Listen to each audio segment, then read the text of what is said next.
Love, a feeling no one can control. Ku myaka 12 rero niko twaje gusanga iyo ndwara yaramugezeho nawe.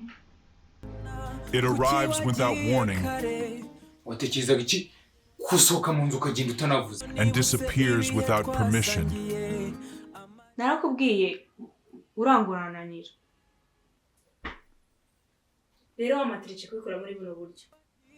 But the greatest pain of all is losing the one you truly loved. Ikindi kandi ubwo bunama bwanyu bwa hato na hato ndaburambiwe pe ndaburambiwe. Mani mugendera ubuzima bwanjye kure. Kuko umukobwa wese ubashe kwa approach na birangiye umutsinde. Nawe nishyize ko ari ikibazo kimwe.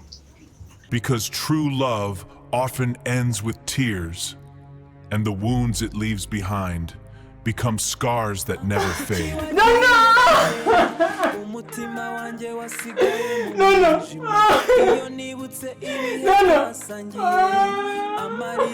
This is not just a story. This is the scar.